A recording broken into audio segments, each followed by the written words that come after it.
Hello everyone and welcome to another episode of GDDV 106, Development Concepts. My name is Kasanis. Alright guys, we are moving along pretty darn well. We are going to be finishing up week 5 today, week 5.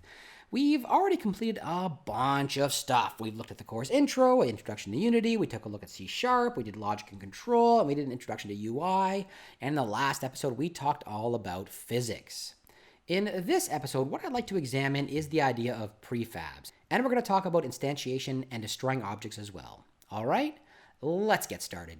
Alright guys, this is going to be a pretty quick episode I think, unlike some of the other ones we've had in the past.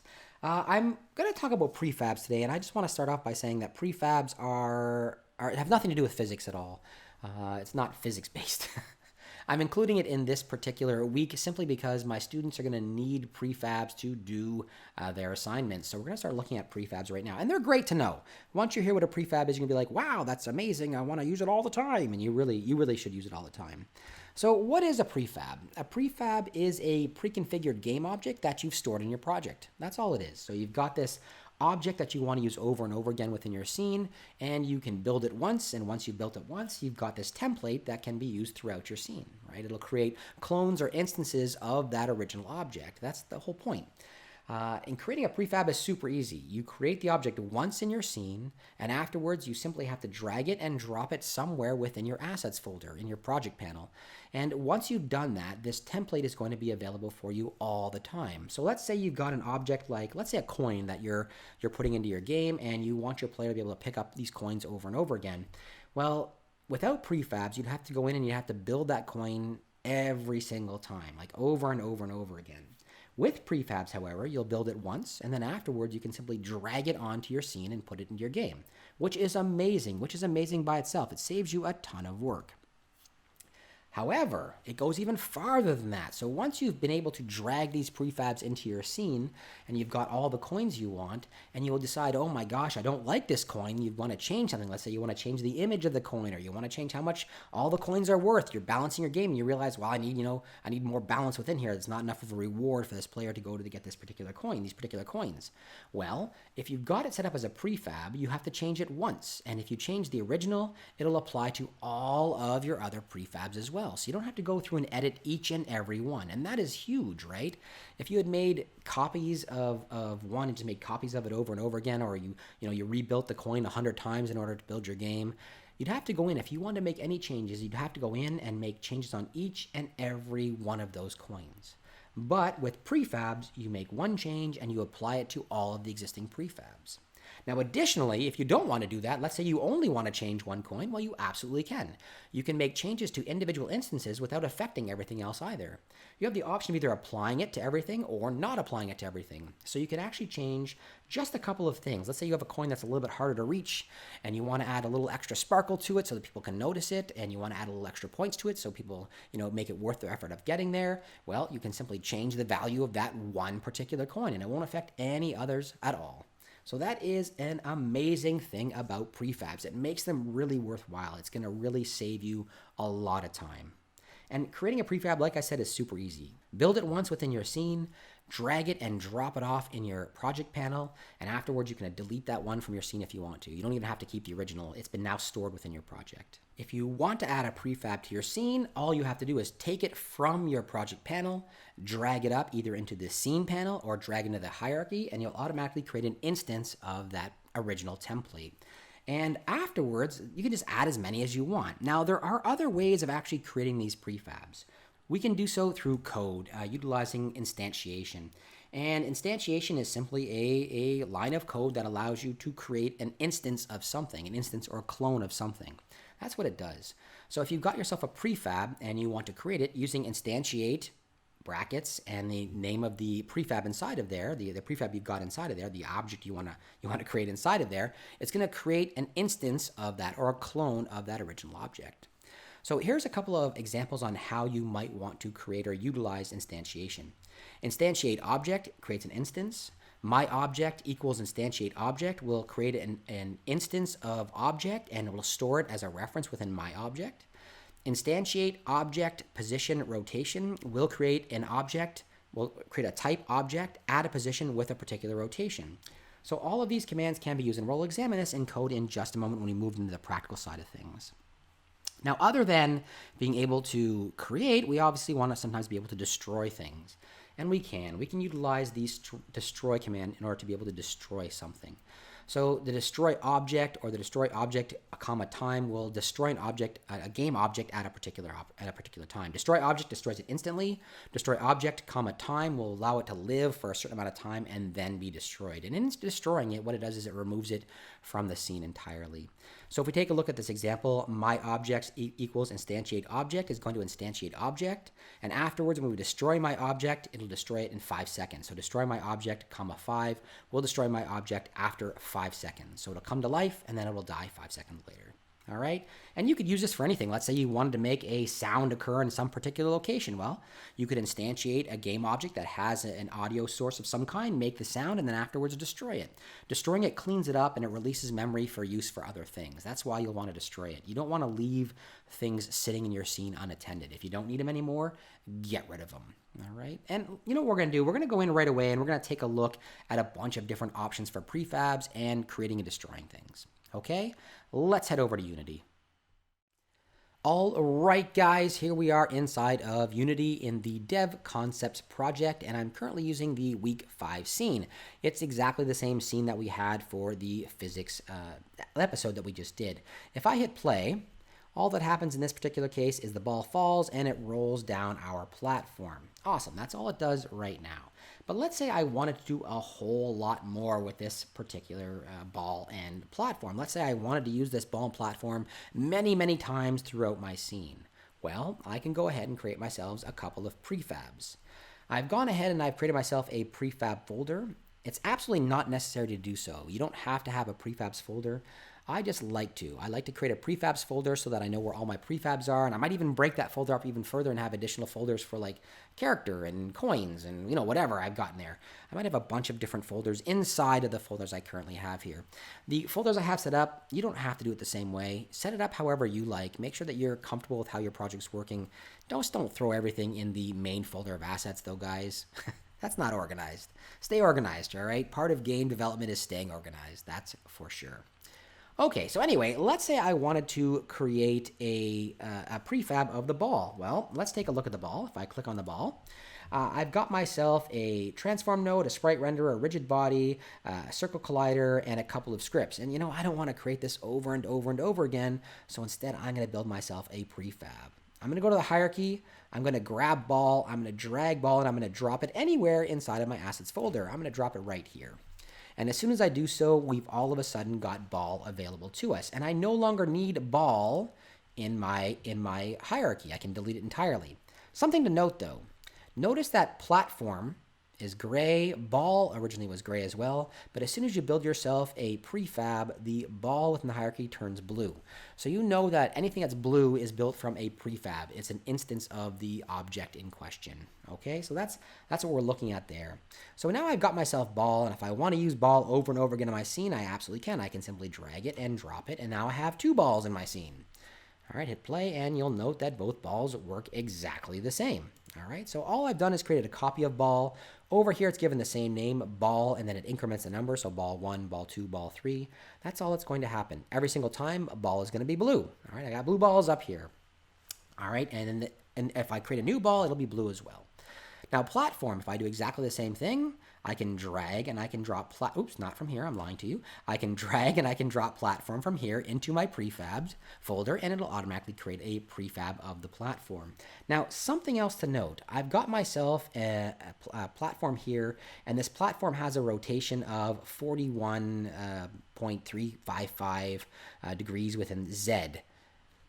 Here, it doesn't look like that. It looks like the original platform, the original image itself. So it doesn't look the same across these two. If I drag this in, however, and I add a brand new platform, watch what happens.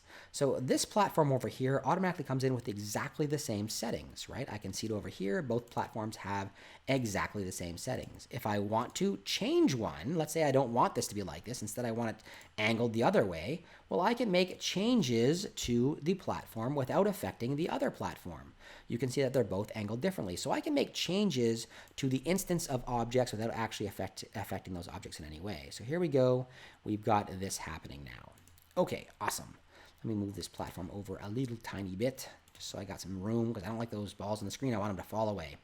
Okay, so I've got these balls now both on the scene, in the scene, and like I said, anytime you create an instance of the object, it'll automatically take on all of the original values that you had when you created it. If I look at the instance of ball over here, and I look at the the prefab asset over here, I can see that I've got all of those original values. So all the original values that you use will be there whenever you create the prefab. If you want something to appear at the origin, if you want to instantiate it, you're probably going to want to make sure that that ball is zeroed out, or that your values are zeroed out in your transform. And we'll take a look at that as soon as we talk about the idea of instantiation. Now I've got these two balls, and I realize, oh, you know what, I want to change something here. I want to change the platform. I'm realizing that, I don't want it to just hit and roll. I want there to be some bounce in here. Well, what I can do, I can either go into my original platform here and say open prefab, and if I open up this prefab, it'll take me to the original version. Now watch what happens if I change it. If I scroll down here and I want to add a brand new physics material, or the bouncy physics material we had from the last episode, I want to add that in here. I can hit this little button, I can choose bouncy, and when I do, I've now got my bouncy in here. Okay, awesome. I can close this off. Now once I am done with this prefab, here we can see the breadcrumbs. I want to go back to my scene. So up here, I want to click Scenes. And when I do so, clicking on the platforms now will now give me the bouncy material in each of my platforms. So I didn't have to go through and update it at all. I simply had to go in and update it once, okay? Once within the original. Now let's say, if I hit play now, everything's got the bouncy on it. Well, I don't know if this is bouncy, let's see. Okay, perfect. All right, there we go. So our bouncy material has been applied to everything, and that's what we want. But let's say we realize, whoa, I realize that I don't like these balls because they're banging together down here. If you want to, you can absolutely go ahead and change the size of this ball. Let's say I don't want to make it, I want to make it a little tall ball. So I can make it into a 2. Okay, so I've now scaled this. Now, I have a couple of options here. I can leave it, and I will have individual assets that look like that. Okay, cool. But let's say instead, what I want to do is I want to apply these changes across. I didn't make the change to this original ball down here. Instead, I made it to one of the instances. What I can do is inside of the inspector where it says overrides, I can click and I can say apply all. And this is going to apply any changes I've made to this particular ball to all the other balls as well. So apply all. Let's see what happens. Boom, there's my scale difference. So anything that's different has now been applied across. And if I hit play, both of my balls are now operating like that. All right. All stuck in there. Now, I don't like that, right? I like the original version. So again, I can simply go to one of the balls. I can put this back to what it was. I can go to my overrides, and I can say apply all. I also could have said revert all, which would have gone to the original ball. Apply all, and there we go. All right, and we've got ourselves our prefabs. So that's it. That's how easy it is to create prefabs. I don't even have to have these in the scene. Let's say I didn't want them in the scene. I'm going to delete ball. And now I'm left with this. Oops, I shouldn't have done that when I'm in play because they're back. I'm going to delete ball. Now let's say I want to go ahead and actually create something new in the scene. I wanted to instantiate these balls. I want them to automatically appear. I don't want to have them already in the scene, but I want to generate them, let's say at a random location and a random number of balls. Let's say I wanted to do something like that. Let's explore that idea. What I'm going to do, I'm going to go to add a brand new game object. I'm going to create an empty game object, and I'm going to make sure I can see it. So I'm going to change this so I've got myself a visual element. This is kind of an exploration of almost everything we've done up until now. So let's take a look. I'm now going to change the name of this to ball generator. Let's just call it ball gen. So this is our ball generator, and I'm going to put it up here in this scene. Okay. Now, we'll take a look what happens now when this occurs. We're going to see a couple of little errors that are occurring, but that's going to be perfectly fine. What I want to do is I want to add the ability to generate balls in the scene. That's what I want to do. I want to generate them in a random location. So I'm going to add component, and I'm going to go in and create myself a brand new script. I'm going to head down here to new script. I'm going to click new script, and I'm going to add a ball gen controller script. You can call it whatever you want. It doesn't really matter what the name is, but name it something that you think is smart and that you're going to be able to find later on. So I'm going to create and add it. And once I do, it's going to be added eventually, there we go, to my ball generator. I'm going to double click this to open it up inside of Visual Studio. All right, guys, so here we are inside of Visual Studio, inside of Ball Gen Controller. And I want to do a couple of things. What I want to do in this particular object is I want to simply generate a number of balls. That's what I want to do. I want to generate a number of balls. So let's take a look at how we would do that. And I kind of want to generate them in a random location. So I'm going to hit return a couple of times. And what I need is I need a reference to the object that I want to create. In this particular case, I'm going to create a public game object that I'm going to call the ball.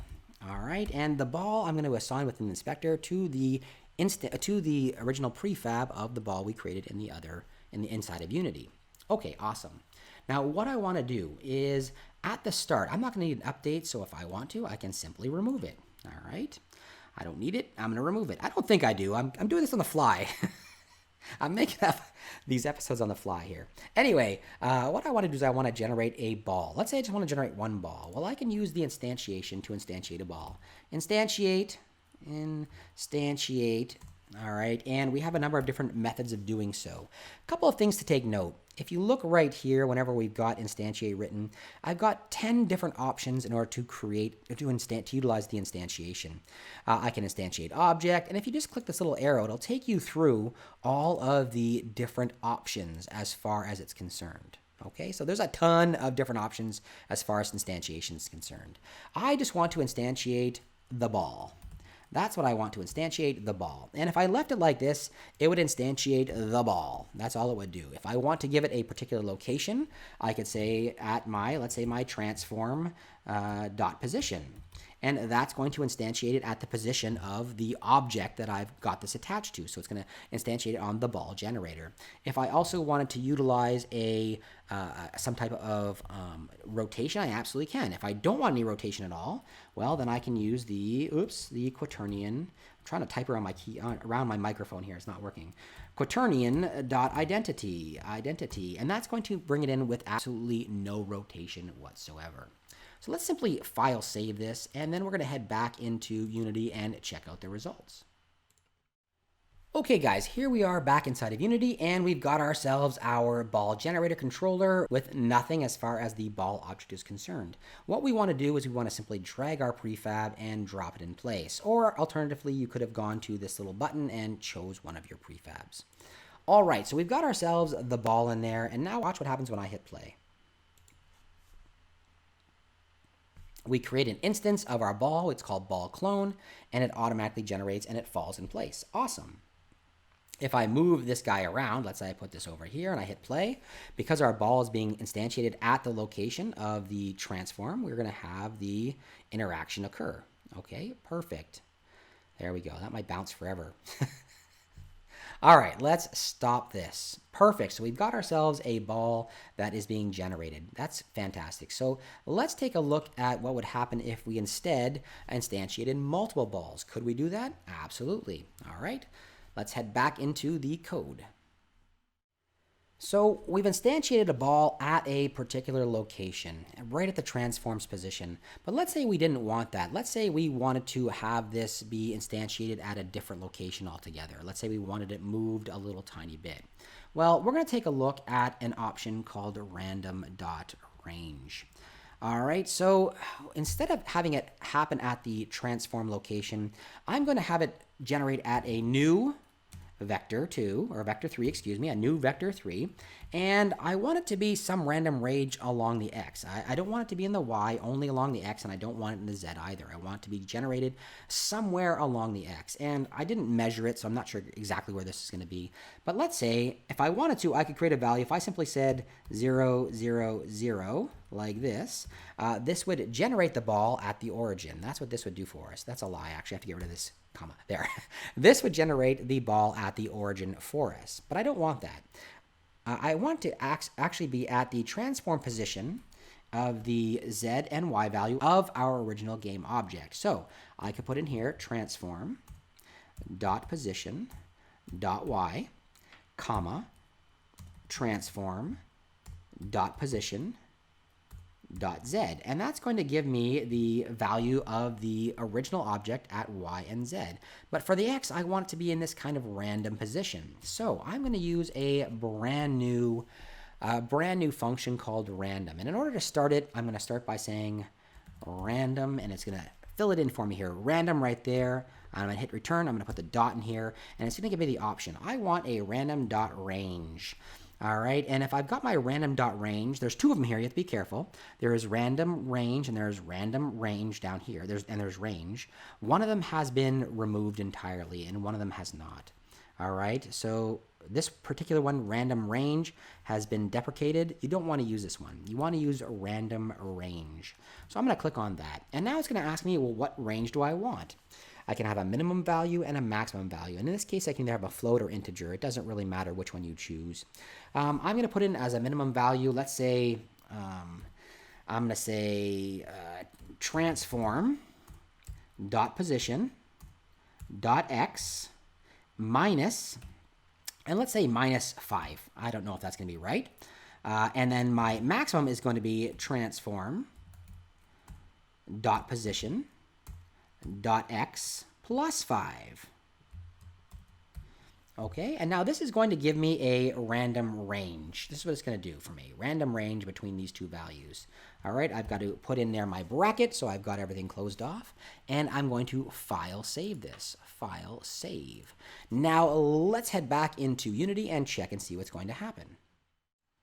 Okay guys, back inside of Unity, and we've got ourselves our ball gen, and now let's see what happens when I hit play. The ball is going to show up in a random location. So there's our first ball. Let's stop this and check it out. There's our second ball in a random location. All right, so our random dot range is working really well. There's our third ball, and you can see that each time these balls are coming up in some random location, which is great. That's kind of what we wanted. Let's say that you were creating yourself, I don't know, some type of side-scrolling platformer where this guy's running along the platforms, and every once in a while you want a boulder to fall and maybe crush him in kind of this random location. There you go. You could easily set it up to do that utilizing random range. It's a pretty powerful tool. It's a pretty powerful tool to kind of mix up and change the location where things are going to occur. All right, so this is going beyond the idea of prefabs, obviously, but there's a bunch of things that I think that you are going to need to know in order to be able to do some of the games and the assignments that you want to do. All right, let's go in and make one more change to it. Let's take a look at what happens if we add this into a for loop, and let's add, let's say, multiple balls to our scene. All right, let's head back to the code. Okay guys, here we are inside of our code, and what we want to do is generate more than one ball. We have a number of different options for doing so. If I wanted to, I can make this to a public integer, and I could be able to then set the number of balls I'm going to generate in the inspector, but instead I'm going to kind of generate a random number of balls. So I'm going to create an int called num, we'll call it num balls, and we will not actually set it to a value right now. We're going to leave it. All right, let's go into our start function, and what we're going to do is we want to generate a random number of balls. All right, so instead of setting it to a particular value, let's use our random.range once again. So num balls is going to be equal to, and we're going to use our random.range once again. And when we do so, a couple of things I want you to take a note, or at least one thing I want you to take note of here. By default, the first option is utilizing a float value between a minimum and a maximum float value. And you'll note that it says here that the minimum value is inclusive, but the maximum value is also inclusive for the float, all right? So in this particular case, you are including both the minimum and the maximum value. If I put in here a value between 0 and 10, I could have 0 balls and I could have 10 balls. Okay, let's take a look what happens, however, if I put instead here 1, and now I've identified that I'm going to be utilizing an integer. As soon as I do this, and I put in here 10, all right, I'm saying now I know I'm using this as an integer, and look what it's done. Instead of it being a value of inclusive values for the min and max, we have an inclusive value for the min and an exclusive value for the max, okay? So we will never see 10 balls because it won't generate 10 balls. It'll generate between 1 and 9 balls, exclusive of the maximum value. Okay, so right now we are generating between 1 and 9 balls that are available to us. But we're not actually doing that yet. We want to do that. But we're not. We're only generating 1 ball currently. So let's utilize a for loop. So we've already taken a look at the for loops before. And I'm going to declare an int I within here. And I'm going to set my int I equal to 0. So it's going to start counting at 0. And I want it to count until 1 less than the value of my num balls. So as long as as long as I is less than num balls, then it's going to continue. All right, this is just the for loop we looked at before. And lastly, I'm going to increment my I once each time. Now, I'm not going to include the braces. You absolutely could, but I'm not going to bother because I only have 1 line of code within my for loop. All right, and that's it. Let's file save this. And what we're going to get is we're going to get a random, we're going to get between 1 and 9 balls that are being generated each and every time. And we are going to generate those in a random location each and every time. Okay, so let's head back into Unity and check out what happens. Okay guys, so here we are back inside of Unity, and what we're expecting to see now is a random number of balls being generated. Boom, there we go, 3 balls bouncing about. Perfect. Let's stop it. Check it out one more time. 1 ball that time. Let's stop it. Check it out one more time. And a bunch of balls. Now, something that you may have noticed there, and I want to bring this up, is when we first hit play, some of the balls were overlapping and they kind of sprung apart. The reason why they're going to spring apart like that is because they have a collider, and the colliders don't want to be inside of each other. Colliders don't want to be inside of each other. Triggers can be, colliders can't be. So when they generate inside of each other, they kind of push themselves apart right away. Let's see if I can do it again here. I'll hit play. Let's see if we can generate it. Nope. Let's hit play. There we go. See how they kind of separated there? They separated so that all the colliders were separate and apart. Okay, awesome. We could go ahead and correct that if we wanted to, but let's not do that. Let's hit play one more time. I want to show you something, what's happening here. When I hit play like this, we've got all these balls. They're coming into play, and look at, they are falling out of the scene, and they are falling forever and ever and ever and ever, and they will never stop. They will fall infinitely within this virtual space for the entirety of the existence of this computer.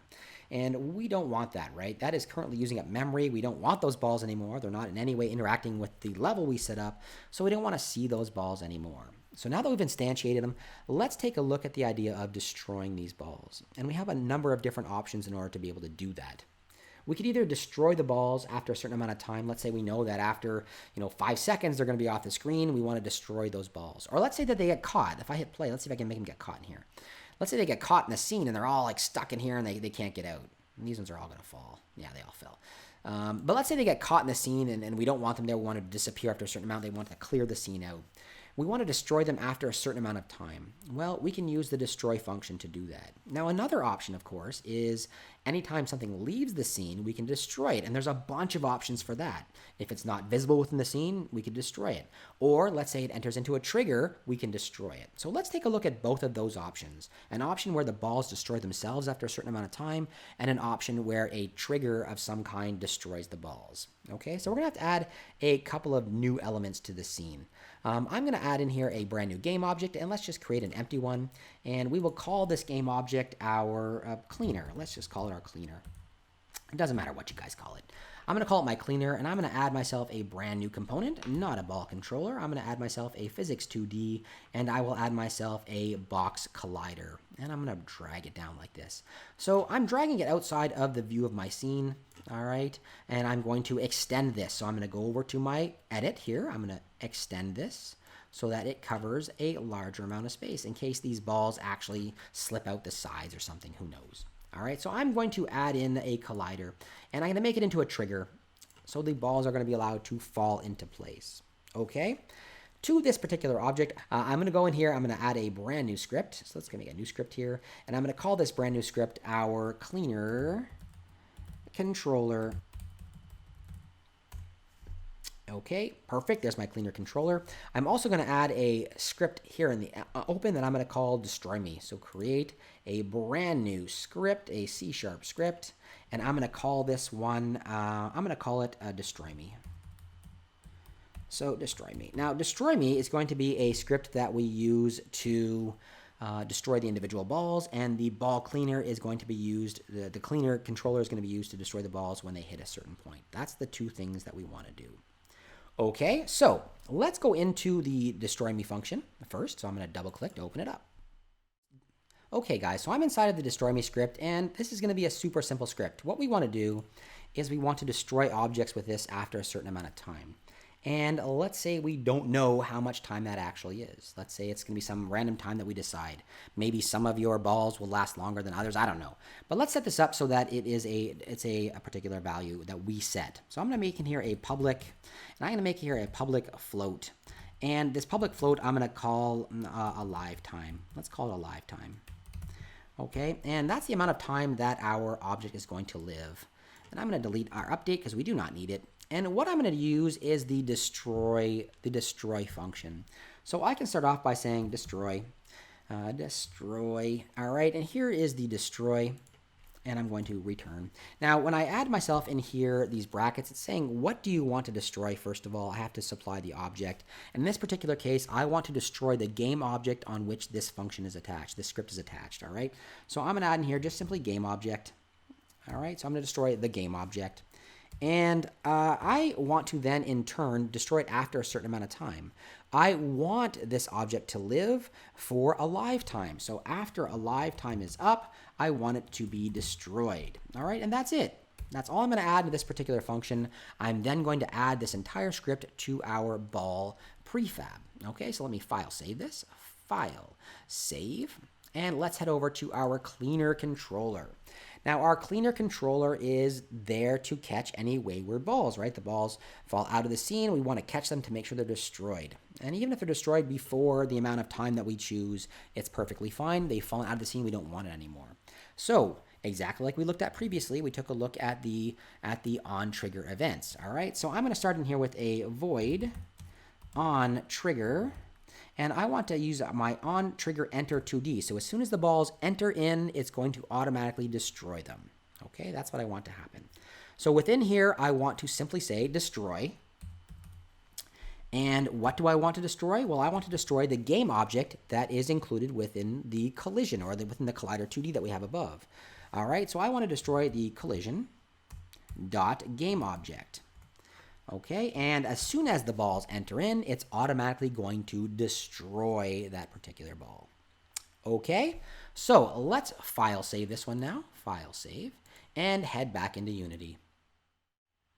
Okay, here inside of Unity, we want to make a quick change to our prefab. We want to come into our prefabs, we want to find our ball, and we want to actually make a change to this. We actually want to add the destroy me script. So I can go down here to add component, I can go down to scripts, and I can find destroy me. All right, and there's destroy me. And I want this to live, let's say we want it to live for 5 seconds. Okay, so I'm going to add in a live time of 5. Let's head back to our scene.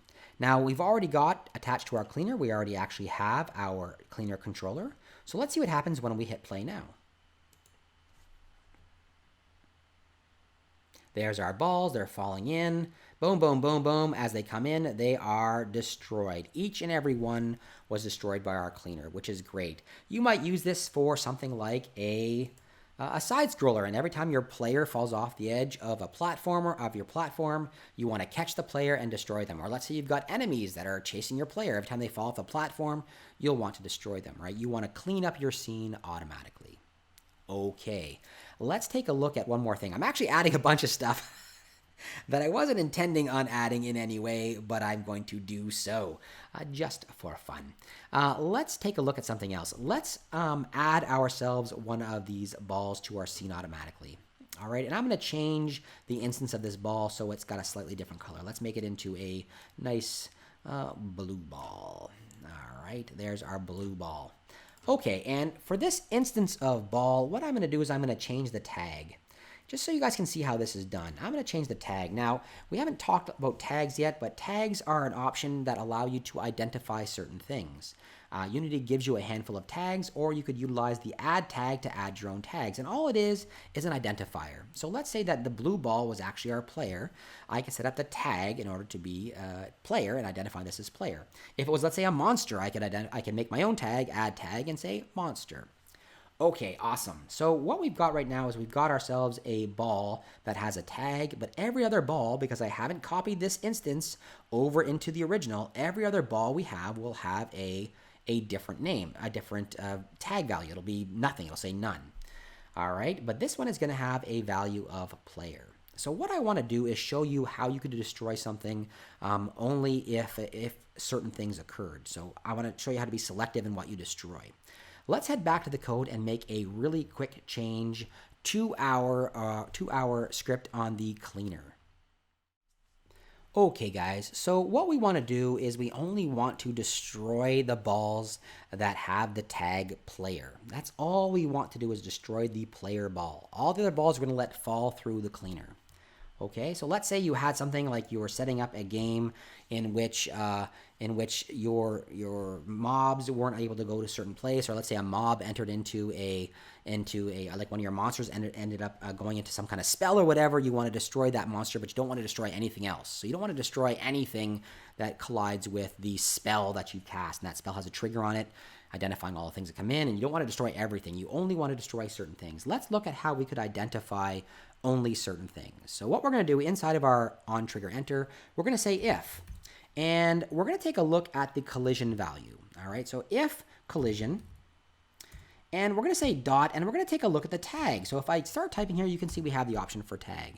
So if collision tag is equal to, so equals, quotations, and we set it to player. If it's equal to player, then we want to destroy it. Otherwise, we don't want to destroy it at all. Okay? Now, with this code set up like this, all of our balls are going to be allowed to fall through that hole except for the player ball. The player ball will still be destroyed. It'll be destroyed after 5 seconds, and we can change that value to make sure it sticks around. But all the other balls will not be destroyed. Only the player ball will be destroyed by falling through that particular object. Okay? Let me file save this, and we'll head back into Unity. All right, guys, here we are back inside of Unity. I've made a quick change. I've made sure that the ball is going to be alive for at least 20 seconds. Our blue ball is going to be alive for at least 20 seconds. Our white balls will all be alive for 5 seconds. Okay, so I've done this to make sure that the blue ball has a chance to hit the actual cleaner. All right, here's our cleaner. So the white balls are going to fall through our cleaner. Our blue ball will instantly be destroyed when it hits the cleaner. Okay, a couple things to note. When we hit the play, you're going to generate a whole bunch of clones down here. Let's see what happens. So play, we've got ourselves that many clones. The clones themselves will disappear after 5 seconds. So there's our blue ball, boom, disappears. It was pretty close there. I hope it doesn't get caught again. Let's try it one more time. Our blue ball hopefully will fall through. Our white balls are all falling through, get stuck. Okay, watch what's going to happen here. Bam. So after 5 seconds, our white balls were destroyed, and our blue ball hit the cleaner and was destroyed almost immediately after. One last time. And you guys can watch the hierarchy this time. All right. White ball's all falling through. Blue ball destroyed. All of these disappear after 5 seconds. Okay, so it's working great. That is a method of being selective in what you have able to interact with your colliders and your triggers. If you don't want things to be able to interact with your colliders or triggers, then you can put in a simple if statement there to check its tag or something else. But this is a really easy way of doing it. If it's the wrong thing, don't interact, right? Let's say you've built yourself a side scroller and you want your player to be able to pick up coins, but you don't want the mobs to be able to pick up the coins if they run into them, but everything has a trigger on it, so you don't want that to happen. Well, you simply add in there that one if statement. If it's not the player, don't let him interact with the coins. All right, guys. I hope you enjoyed that. I hope that was helpful. We ended up being a lot longer than the 5 minutes I thought this video was going to be. Sometimes I get carried away and I add a whole bunch more stuff than I originally wanted to. I hope that this was helpful, though. It's going to be used in almost everything you do. Honestly, it is. It's going to be used by my students in this first assignment, so I'm glad I covered all of that. All right, guys, if you enjoyed it, let me know down below with a thumbs up. If you didn't, thumbs down is perfectly fine. A comment letting me know what you like, what you don't like, all appreciated. All right, guys, thumbs up. Thumbs down, comments down below, and if you haven't done so, please take a few seconds to subscribe. Have yourselves a wonderful day, everyone.